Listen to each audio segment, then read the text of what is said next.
नमस्कार दोस्तों, मैं हूं आपका दोस्त अनुज गोस्वामी और आज आप तक पहुंचा रहा हूं अपनी ही किताब बस यूं ही में छपा एक लेख, खुशहाली की गूंज या बर्बादी की आहट।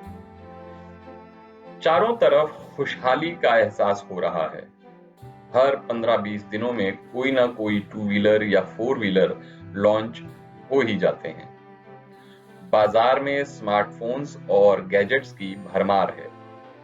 ज्यादा से ज्यादा सहूलियत देने वाले अप्लायंसेस का बाजार भी अपने शबाब पर है। रियल एस्टेट प्रोजेक्ट्स वटाटा वड़े की तरह बिक रहे हैं। फैशन, अपैरल, लाइफस्टाइल में पौबारा के साथ बाहर डाइनिंग और सैर सपाटे के बढ़ते चलन के बीच हॉस्पिटैलिटी इंडस्ट्री भी अब चांदी काटने लगी है। इतना ही नहीं, वसुधैव कुटुंबकम की तर्ज पर हम धड़ल्ले से घुमक्कड़ी के लिए दूसरे मुल्कों का रुख भी करने लगे हैं। हालिया चलन में तो अबू धाबी पहुंचने में हिंदुस्तानियों ने ब्रिटिशर्स को भी पछाड़ दिया। सुनने में तो ये सब बहुत अच्छा लगता है। कितनी खुशी होती है कि सबकी जेबों में सिक्कों की खनक बाजार के रास्ते सुनने को मिल रही है। लेकिन बड़ा सवाल ये है कि क्या खुशहाली ऐसी ही होती है? कहीं कुछ कसर रह गई थी, तभी तो 12 रुपए में मिलने वाली थाली अब 80, 90 और 100 तक जा पहुंची है। दुनिया के सबसे बड़े लोकतंत्र के मंदिर में तो इन दामों पर ही जंग छिड़ी हुई है।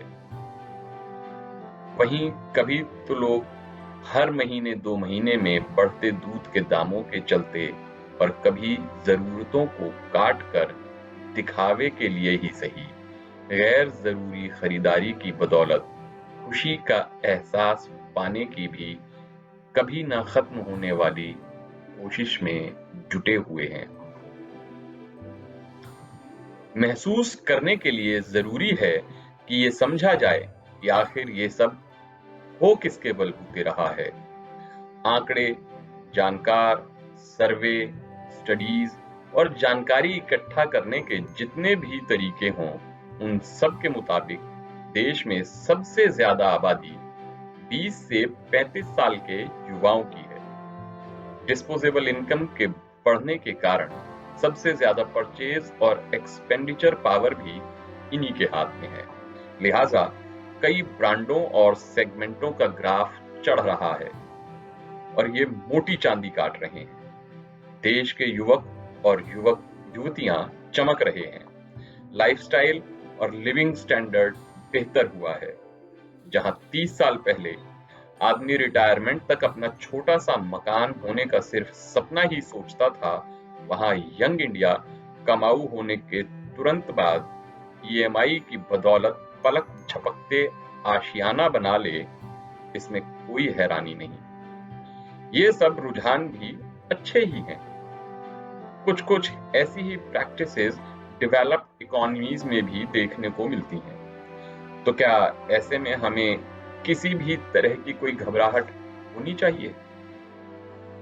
हमें बचपन से एक चीज सिखाई जाती थी कि सोच समझ कर चलो। जितनी चादर है उतने ही पैर फैलाओ। कल के बारे में सोच कर चलो। 2 पैसे बचाओगे तो तुम्हारे ही काम आएंगे। क्या ये सब सबक कोविड के बाद कोई अहमियत रखते हैं? यानी कि कहीं ना कहीं सेविंग्स की आदत घर से ही डाली जाती थी। लेकिन आज की यंग ब्रिगेड के पास जब वो घर ही नहीं रहे, तो ये सेविंग्स और जिंदगी को सहारा देने वाली दूसरी जरूरी बातें कहां से आएंगी? आप सोचेंगे कि घर नहीं रहे? जी हां, यंग ब्रिगेड के पास पहले जैसे घर कहां रह गए हैं। काम धंधा जमते ही न्यूक्लियर फैमिली के राग और ईएमआई के वरदान के चलते अलग घरौंदा बसाने में ज्यादा वक्त कहां लगता है। जब घर के नाम पर सोसाइटी की बिल्डिंग में सीमेंट ईंट के ढांचे के में ब्रांडेड सामान हो और उसे घर बनाने वाले सिर्फ रैन बसेरे के लिए ही आते हों, तो घर से मिलने वाले संस्कारों और मूल्यों की उम्मीद करना कुछ बेईमानी सा लगता है। ऐसे में बचत, संबंध, संस्कार जैसी लॉन्ग टर्म इन्वेस्टमेंट वाली चीजें डेवलप होते समाज की दौड़ में कहीं पीछे छूट जाएं तो भी क्या। जमाने के साथ कदम मिलाकर चलने का मतलब घर फूक तमाशा देखना तो नहीं हो सकता। देश में रोजगार के मौके बढ़ रहे हैं या नहीं, ये एक अलग बहस का मुद्दा है, लेकिन कामकाजी युवकों के साथ युवतियों की गिनती में भी खासा इजाफा हुआ है। ये खुशी की बात है, लेकिन जो सच्चाइयां सामने आ रही हैं वो भी कम चौंकाने वाली नहीं है। यंग ब्रिगेड की कमाई का बड़ा हिस्सा बाहर खाने पीने, लाइफस्टाइल, फैशन और मौज मस्ती में ही जाता है। ये हालात दिल्ली एनसीआर और देश के दूसरे महानगरों के हैं। मझौले और छोटे शहरों की तस्वीर कुछ बेहतर है, या यूं कह सकते हैं कि अभी उन्हें पूरी तरह से हवा नहीं लगी है।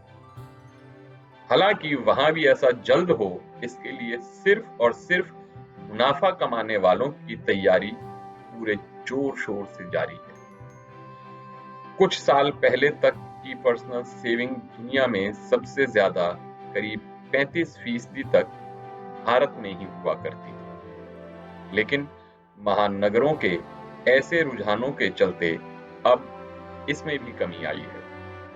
चीन यहां भी हमसे आगे निकल गया है और हम खिसक कर 34% के आसपास आ गए हैं। चौंकाने वाली बात तो ये है कि हमारी बचत पिछले 2 दशक में सबसे निचले स्तर पर जाते हुए 30% तक लुढ़क सकती है। गौरतलब है कि दुनिया में छाई पहली आर्थिक मंदी के दौरान आम आदमी को देश की पर्सनल सेविंग की ऊंची दर ने ही संभाला था।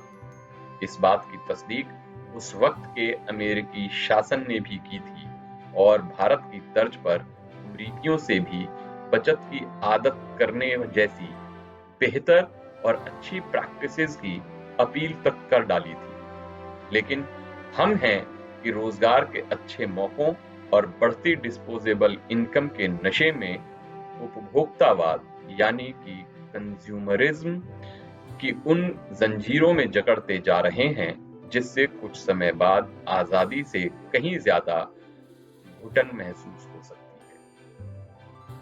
वजह है गैर जरूरी उपभोक्तावाद के चलते अपनी बर्बादी को खुद दावत देना। इसका मतलब हम ये भी नहीं लगा सकते कि उपभोक्तावाद बुरा है। असल में बुरा उपभोक्तावाद नहीं, गैर जरूरी उपभोक्तावाद कहा जा सकता है। यंग इंडिया के प्रोफेशनलिज्म पर इस कंज्यूमरिज्म का नशा इस तरह काबिज है कि वो सेविंग्स के जरिए टैक्स में मिलने वाली छूट जितनी बचत भी नहीं कर पा रहे हैं। क्या हम इसे आने वाले वक्त में बर्बादी की आहट समझें? बुरे वक्त में बचत ही काम आती है और कोविड के बाद इसे कौन बेहतर नहीं समझ सकता। इसे कोई नहीं झुठला सकता। फिर हम आज बरस रहे मौकों की खनक में कल की संभावनाओं से जानबूझकर मुंह क्यों मोड़ रहे हैं? या फिर एक तरह से कंज्यूमरिज्म के पीछे भी बिना सोची समझी भेड़ चाल ही है। इससे कोई गुरेज नहीं कि बाजार में उपभोक्तावाद हो और अर्थव्यवस्था में पैसे का फ्लो भी बना रहे, लेकिन इस कीमत पर नहीं कि आड़े वक्त मुंह ताकना पड़े। वक्त और आंकड़े दोनों ही बताते हैं कि किसी भी प्रोफेशन और इससे जुड़ी प्रोफेशनल अपॉर्चुनिटीज की धूम हमेशा नहीं रही है। उतार चढ़ाव के रास्तों में वही उबरा है जो आज के साथ कल के लिए भी कुछ सोच रख कर चला हो। बढ़ती कमाई और खर्च करने के इन्हीं हालातों के चलते हमें पश्चिमी देशों से भी कुछ सबक लेना चाहिए। तभी तो पता चलेगा कि मौजूदा हालात खाली की गूंज के हैं या फिर बर्बादी की आहट के। तो दोस्तों, ये था मेरा एक और लेख। थोड़े से इंतजार के बाद ऐसे ही कुछ और विचारों के साथ आपके साथ फिर मुलाकात होगी। तब तक अपने दोस्त अनुज गोस्वामी को इजाजत दीजिए। खुश रहिए। नमस्कार।